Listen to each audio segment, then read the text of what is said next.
दोस्तों, वक्फ को लेकर के उलेमाओं का बंद कमरों में मीटिंगों का सिलसिला लगातार जारी है और वक्फ के मामले पर एक तरफा मुसलमान जो हैं सड़कों पर उतर करके अपनी आवाज़ों को लगातार बुलंद करने का काम कर रहे हैं।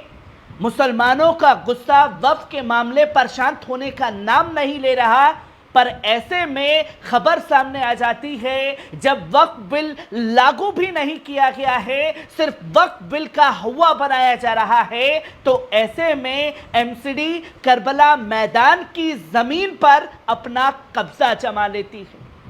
जी हां, ताजा मामला मध्य प्रदेश के इंदौर से सामने आया है, जहां एमसीडी द्वारा करबला मैदान की जमीन को हड़पने का काम किया गया है। और ऐसी न जाने मुसलमानों की कितनी इबादत गाहें होंगी, कितनी मस्जिदें होंगी और कितने करबला के मैदान होंगे और कितनी दरगाहें होंगी जिस पर इसी तरीके से कब्जा हुकूमत द्वारा किया जाएगा और मुसलमान सिर्फ और सिर्फ बंद कमरों में मीटिंग करते चले जाएंगे। जिसकी तस्वीर सामने आ रही है उसे आपके सामने रखूंगा, पर सबसे पहले अपील कि पल पल न्यूज़ को सब्सक्राइब कीजिए, बेल आइकॉन दबाइए, सच्ची पत्रकारिता को बचाने के लिए चैनल को ज्वाइन कीजिए, वीडियो को ज़्यादा से ज़्यादा शेयर कीजिए, लाइक कीजिए और कमेंट कीजिए।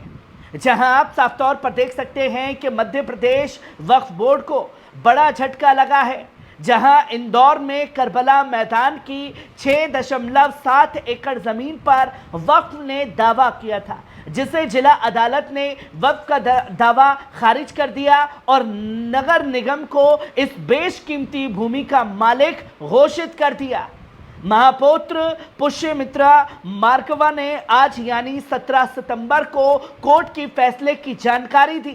उन्होंने कहा कि इस विवादित जमीन को लेकर 1989 में चल रही कानूनी लड़ाई में नगर निगम की ऐतिहासिक जीत हासिल हुई है। भार्गव ने बताया कि करबला मैदान पर अवैध कब्जा रोकने को लेकर नगर निगम का दायर मुकदमा एक दीवानी कोर्ट ने 2019 में खारिज कर दिया था।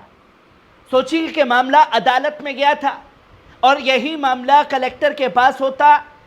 अगर मुसलमानों के पास पैसे होते तो वो अपने नाम उसे कराते, जिसमें भ्रष्टाचार बढ़ेगा। अब कलेक्टर की मनमानी चलेगी, भैया ये तो कोर्ट के जरिए आपकी जमीन पर कब्जा करवा दिया गया। अब कलेक्टर तय करेगा कि साहब वक्फ की जमीन है या नहीं है। अगर कलेक्टर ने कह दिया कि वक्फ की जमीन नहीं है वक्फ बिल आने के बाद, तो किसी भी जमीन पर वक्फ नहीं लिखा जा सकता, जिसके कागज दिखाने की बातें कही जा रही हैं।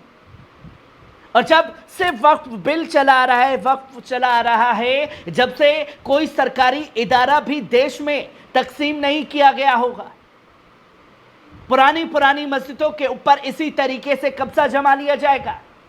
जहां यह जानकारी दी गई कि महापौर ने बताया कि नगर निगम के इस फैसले को जिला अदालत में चुनौती दी और मध्य प्रदेश वक्फ बोर्ड करबला मैदान समिति और मुस्लिम पक्ष के दूसरे लोगों को प्रतिवादी बनाया गया।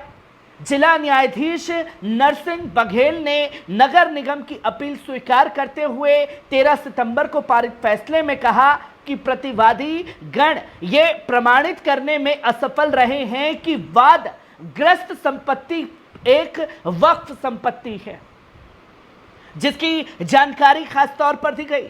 कोर्ट ने होलकर राजवंश के शासनकाल में प्रचलित इंदौर नगर पालिका अधिनियम 1909 और मध्य भारत नगर पालिका अधिनियम 1917 से लेकर होलकर रियासत के भारत संघ में विलय के बाद बने नगर पालिका अधिनियम 1956 के प्रावधानों की रोशनी में नगर निगम को करबला मैदान की 6.70 एकड़ जमीन का मालिक घोषित कर दिया।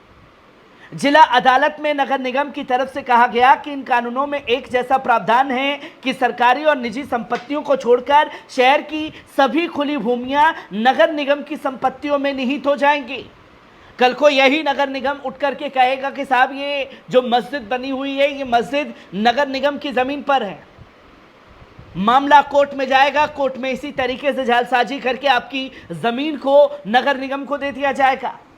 प्रतिवादियों ने अदालत में कहा कि पूर्ववर्ती होलकर शासकों ने करबला मैदान की जमीन मुहर्रम पर ताजिए ठंडे करने के लिए आरक्षित कर दी थी, जहां मस्जिद भी बनी हुई है। मुस्लिम समुदाय का दावा था कि इस जमीन पर उसका कब्जा करीब 200 साल से लगातार बना हुआ है।